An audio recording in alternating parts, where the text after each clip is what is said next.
ఏంటండి ఇది? ఎందుకా కోపం? కోపం కాక ఇంకేం మిగిలింది పూర్ణ?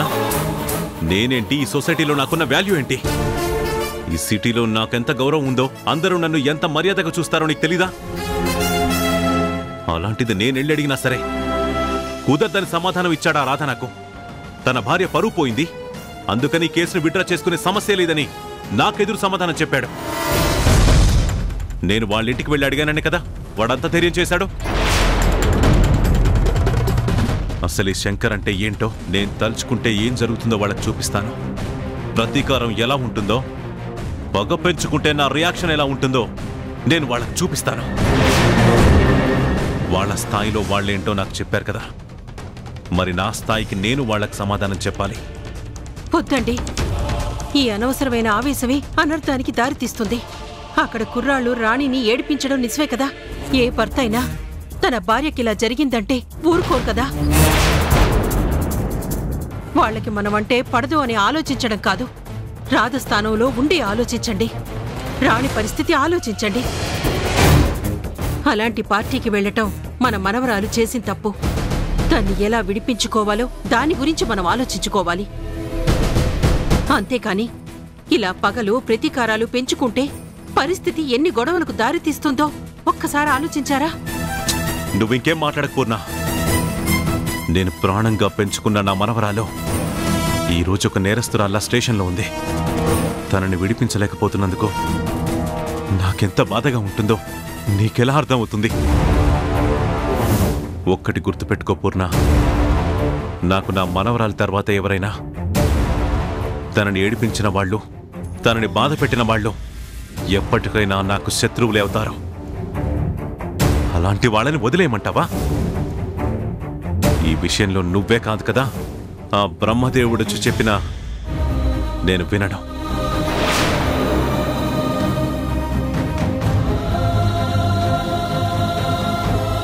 భగవంతుడా, ఏంటి పరీక్ష? ఆయన ప్రతీకారం తీర్చుకోవాలనుకుంటున్నారు. ఏ గొడవలు జరగకుండా నువ్వే కాపాడు తండ్రి.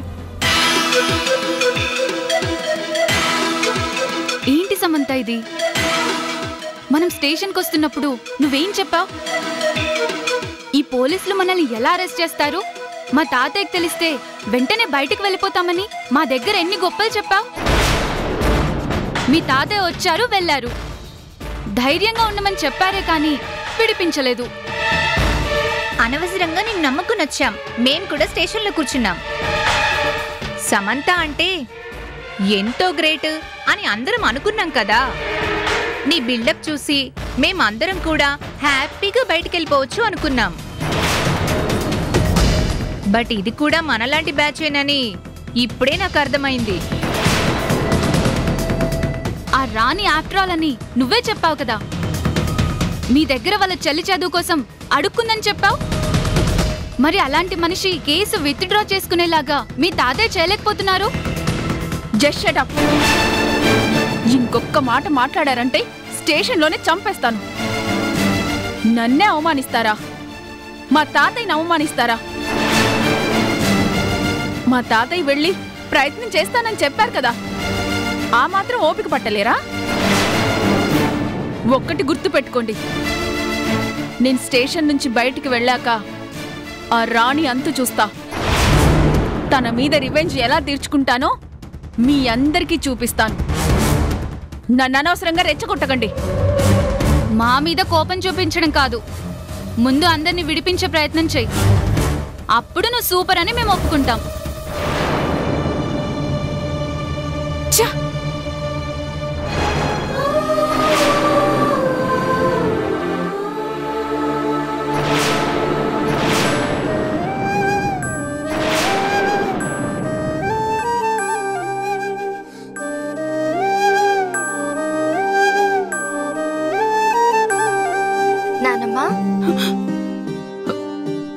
వర్ష, ఏంటి నానమ్మా అలా ఉన్నావు? ఏమైంది? ఏం చెప్పమంటావమ్మా? మన ఇంటికేదో గ్రహణం పట్టినట్టుంది. అందుకే ఒక సమస్యకు పరిష్కారం వెతుకుతున్నప్పుడే ఇంకో సమస్య వచ్చి పడుతోంది. అయిన వాళ్ల మధ్య ఆఘాతాన్ని సృష్టిస్తోంది. కావలసిన వాళ్ల మధ్య కలతలు పెంచుతోంది. ఇందులో ఎవ్వర్నీ తప్పు పట్టలేకపోతున్నాము. అలా అని ఎవరినీ సమర్థించలేకపోతున్నాను. కాలానికి వదిలేసే సమస్యలు కాదు, పరిష్కారం ఎప్పుడు దొరికితే అప్పుడు దొరుకుతుంది అని ఎదురు చూసే పరిస్థితి కాదు. నాకు ఏం చెయ్యాలో అర్థం కావడం లేదమ్మా. ఏంటి నానమ్మా, మీ మాటల్లోని బాధ స్పష్టంగా కనబడుతోంది. ఏమైంది నానమ్మా? ఏం చెప్పమంటావు వర్ష? ఇన్నాళ్ళు సమంత చేసే అల్లరి ఇంట్లో మాత్రమే ఉంది అని మేం బాధపడేవాళ్ళం.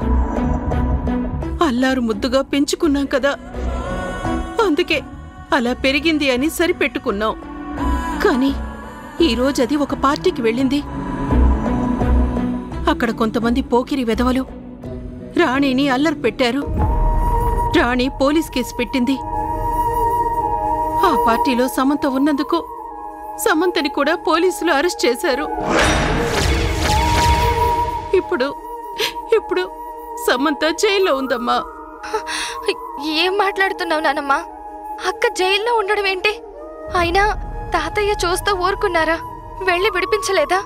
సమంత అంటే మీ తాతయ్యకు ఎంత ప్రేమో నీకు తెలీదా? అన్ని ప్రయత్నాలు చేశారు, కానీ కోర్టుకు హాలిడేస్ ఉండటంతో బెయిల్ దొరకలేదు. కేసు పెట్టిన రాణి కేసు విత్డ్రా చేసుకుంటే తప్ప సమంత బయటికి రాదు అని పోలీసులు తేల్చేశారు. అందుకేనమ్మా నేనే నీ దగ్గరకొచ్చాను. అమ్మ వర్ష, నువ్వెళ్ళి రాణితో మాట్లాడితే రాణి తప్పకుండా కేసు విత్డ్రా చేసుకుంటుంది. మీ అక్క కోసం నువ్వే సహాయం చేసి పెడతావా? ఎలా నానమ్మా? అక్కకి నేను ఇప్పుడు ఎలా ఎదురుపడగలను? నేనెక్కడున్నానో తెలియకుండా బతుకుతున్నాను కదా. అలాంటిది నేను అక్కకి ఎదురుగా ఎలా వెళ్ళగలను? సమంతక్క జైల్లో ఉన్నందుకు నాకు బాధగానే ఉంది. కానీ ఇప్పుడు రాణి అక్క దగ్గరికి వెళ్ళి మాట్లాడే పరిస్థితి లేదని నీకు మాత్రం తెలీదా? తెలుసమ్మా, అన్నీ తెలిసినా అడగక తప్పడం లేదమ్మా. మీ తాతయ్య వెళ్ళి రాణి వాళ్లతో గొడవ పడొచ్చారు. నేను వెళ్తానంటే ఆయన ఒప్పుకోవడం లేదు. ఆయనతో మాట పెరగడంతో రాధ ఈ కేసు ఎటువంటి పరిస్థితుల్లో విత్డ్రా చేసుకోను అని చెప్పాక ఇప్పుడు నేను వెళ్ళినా ప్రయోజనం ఉండదమ్మా. అందుకే నువ్వు వెళ్ళి మాట్లాడితే ఫలితం కనిపిస్తుందన్న ఆశతో వచ్చాను.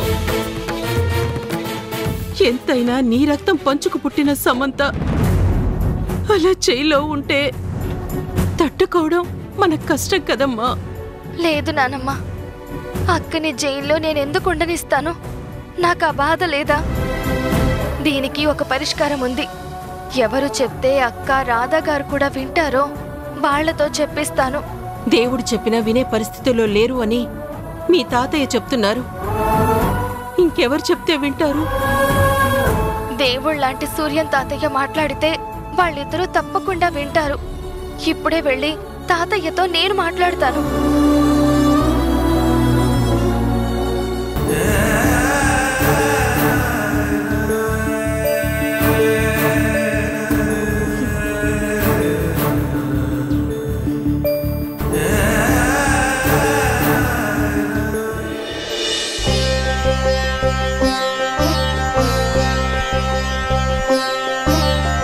తాతయ్య, రామ్మా, పని మీద బయటకు వెళుతున్నప్పుడు మనవరాలు ఎదురొస్తే ఎంత అదృష్టం అమ్మా.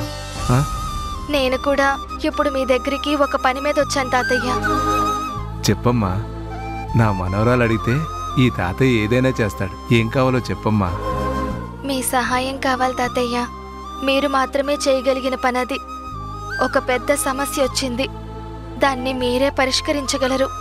మీరు తలుచుకుంటే అన్నీ సర్దుమణుగుతాయి. రెండు కుటుంబాల మధ్య గొడవలు జరగకుండా ఆగిపోతాయి. ఏంటమ్మా, ఏం మాట్లాడుతున్నావు? అసలు ఏం జరిగిందో చెప్పు.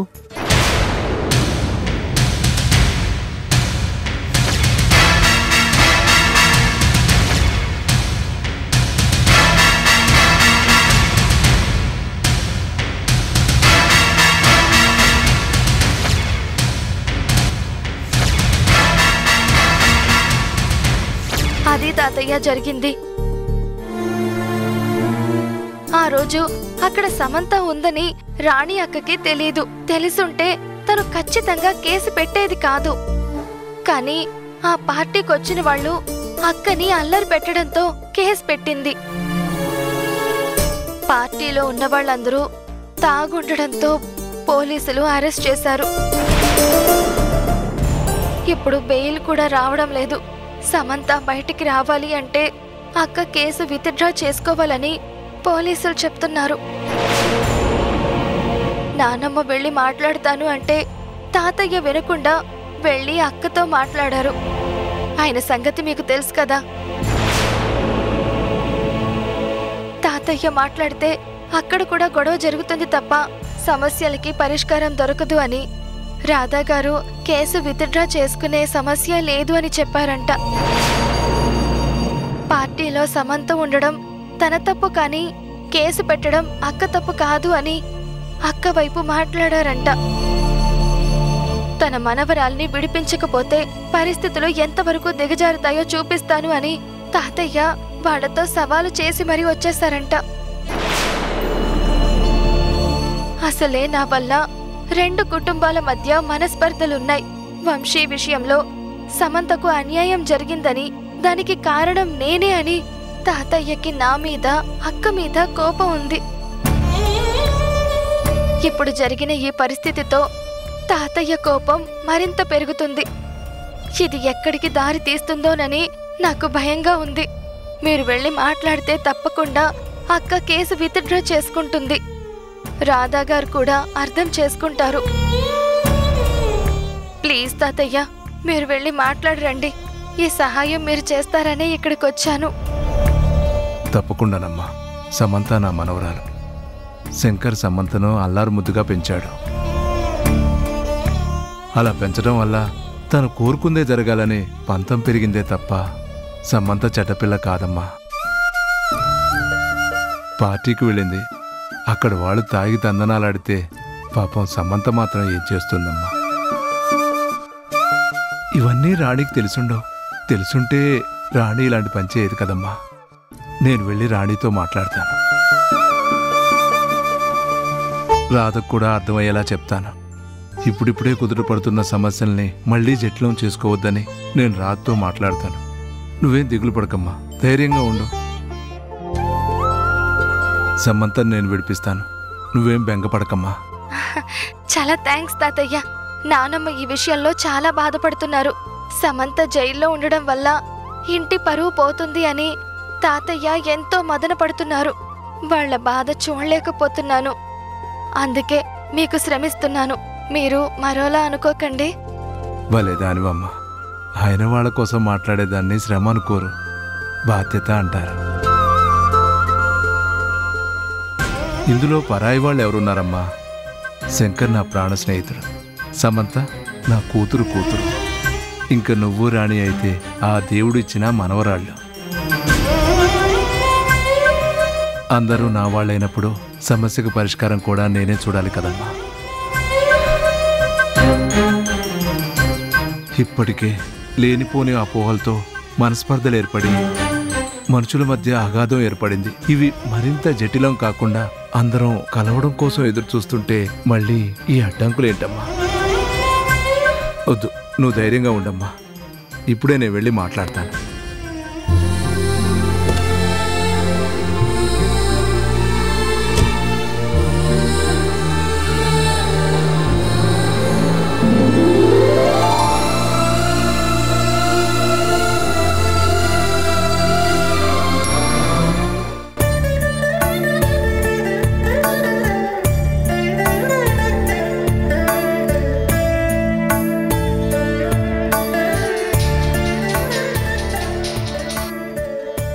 Good morning sir.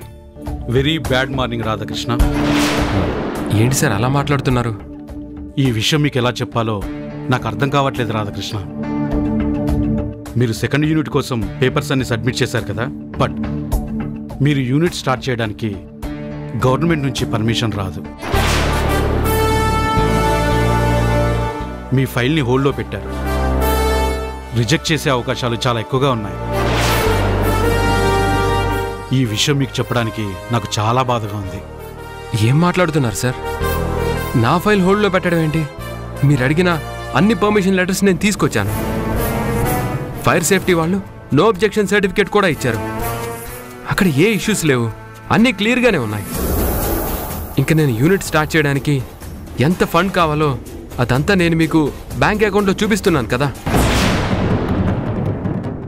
అన్నీ కరెక్ట్గా ఉన్నప్పుడు ఫైల్ని హోల్డ్లో పెట్టాల్సిన అవసరమేం లేదు, రిజెక్ట్ చేసే అవకాశమూ లేదు. చూడండి రాధాకృష్ణ, ప్రాపర్గా అన్ని పనులు జరిగిపోతాయనుకుంటే అది మీ భ్రమే అవుతుంది. మనకన్నా పెద్దవాళ్ళతో చాలా జాగ్రత్తగా ఉండాలి. వాళ్ళతో గొడవలు పెట్టుకుంటే పరిస్థితి ఇలాగే ఉంటుంది.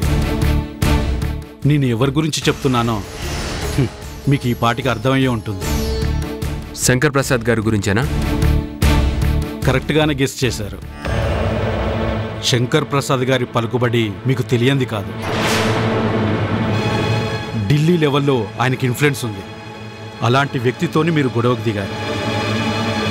ఆయన ఇన్ఫ్లుయెన్స్ మొత్తం ఉపయోగించి మీ ఫైలు హోల్డ్ చేయించారు. వాళ్ళ మనవరాల మీద పెట్టిన కేసుని మీరు విత్డ్రా చేసుకోండి. మీ ఫైలు సజావుగా మూవ్ అవుతుంది. లేదా మీ కొత్త యూనిట్ స్టార్ట్ చేసే ప్రపోజల్ని మర్చిపోండి. ఈ విషయం బయటికి చెప్పకూడదు. మీ మంచితనం చూశాను కాబట్టి మీకు లీక్ చేస్తున్నాను అంతే. తర్వాత మీ ఇష్టం. ఉంటాను. ఏంటండి శంకర్ ప్రసాద్ గారని మాట్లాడుతున్నారు? ఫోన్లో ఎవరు?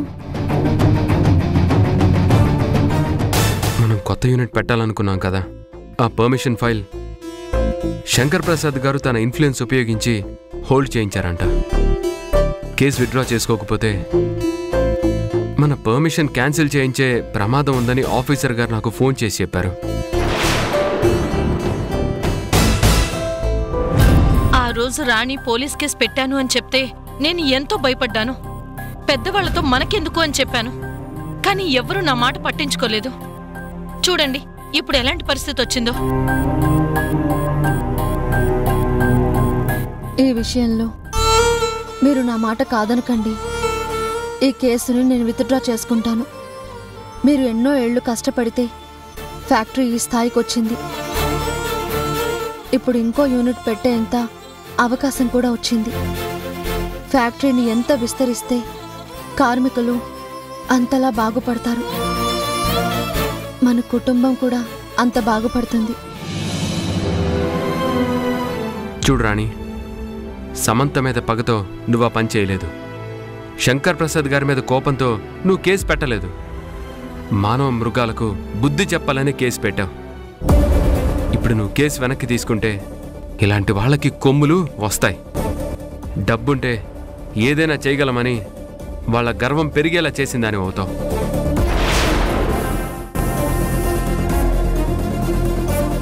మనం న్యాయంగా పోరాడుతున్నాం. అన్ని రిపోర్ట్స్ నేను కరెక్ట్గా సబ్మిట్ చేశాను. వాళ్ళ ఫైల్ హోల్డ్ చేసినా రిజెక్ట్ చేసినా నేను కోర్టుకు వెళ్ళి పర్మిషన్ ఎలా తెచ్చుకోవాలో నాకు తెలుసు. అంతేగాని ఈ కేసు విత్డ్రా చేసుకునే సమస్య లేదు.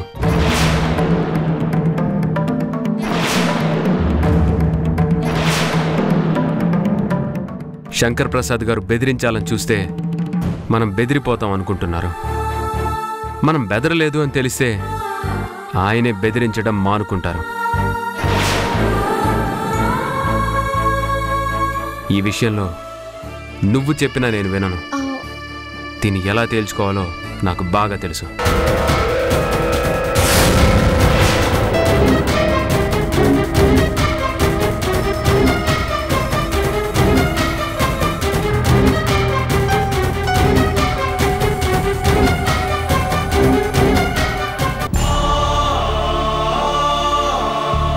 ఒరే బాబు, రాళ్ళను పెంచడానికి బాంబులు పెట్టారు అక్కడ. అటు వెళ్ళకరా బాబు. అరే బాబు ఆగు, అక్కడే ఆగు. ఒరే ఆగురా బాబు.